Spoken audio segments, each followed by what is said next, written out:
Hello friends, എല്ലാവർക്കും നമസ്കാരം. നമ്മുടെ പവിത്രത്തിൻ്റെ നാളത്തെ പ്രൊമോയിൽ കാണിച്ചിരിക്കുന്നത് നമ്മുടെ വേദയുടെ മുന്നിലേക്ക് വിക്രം എറിഞ്ഞ കാശ് വേദ അത് എടുത്തിട്ട് വേദ ഒന്നും മിണ്ടുന്നില്ല കേട്ടോ. മിണ്ടാണ്ട് വേദ റൂമിലേക്ക് പോവുകയാണ്.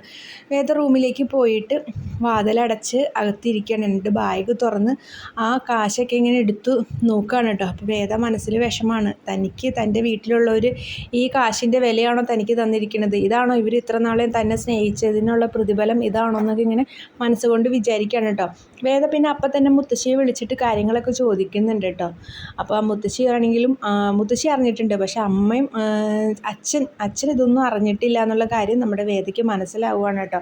അപ്പോൾ വേദ വാതിലടച്ച് അകത്തിരിക്കുമ്പോൾ വെളിയിലാണെങ്കിൽ വിക്രം ഇങ്ങനെ നോക്കി നിൽക്കുക. ഇവളെന്താണ് ഇനി അടുത്തത് ചെയ്യാൻ പോണേ? ഇറങ്ങി പോവുകയാണോ എന്നറിയാൻ വേണ്ടിയിട്ട് എല്ലാവരും ഇങ്ങനെ ഒറ്റ നോക്കി നിൽക്കുകയാണ് കേട്ടോ. അതുപോലെ തന്നെ കമലം ശ്രീജയോട് പറയുന്നുണ്ട്, ശ്രീജ അവൾ ഇറങ്ങി പോവോ, അവൾ എന്നെ വിട്ടിട്ട് പോവോ, നമ്മളെ വേണ്ടാന്ന് വെച്ചിട്ട് പോവോ എന്നൊക്കെ ശ്രീജയോട് കമലം ചോദിക്കുന്നുണ്ട് കേട്ടോ. അപ്പോൾ കമലത്തിനോട് ശ്രീജ പറയുന്നുണ്ട്, അമ്മ ഒന്ന് സമാധാനപ്പെട്, അങ്ങനെയൊന്നും വേദ ചെയ്യില്ല എന്ന് പറഞ്ഞ് അമ്മേനെ ശ്രീജ സമാധാനിപ്പിക്കുന്നുണ്ട് കേട്ടോ.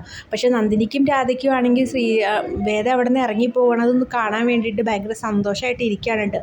നമ്മുടെ വിക്രമാണെങ്കിലോ ഇനി എന്താണ് സംഭവിക്കുന്നത് അറിയാതെ വാതിലിൻ്റെ അവിടേക്ക് ഇങ്ങനെ നോക്കുമ്പോൾ നമ്മുടെ വേദ വാതിൽ തുറന്ന് വെളിയിലേക്ക് വരുന്നതാണ് കേട്ടോ കാണുന്നത്. അപ്പോൾ നമ്മുടെ വീഡിയോ ഇഷ്ടമായെങ്കിൽ ലൈക്ക് ചെയ്യാനും ഷെയർ ചെയ്യാനും സബ്സ്ക്രൈബ് ചെയ്യാനും മറക്കല്ലേ.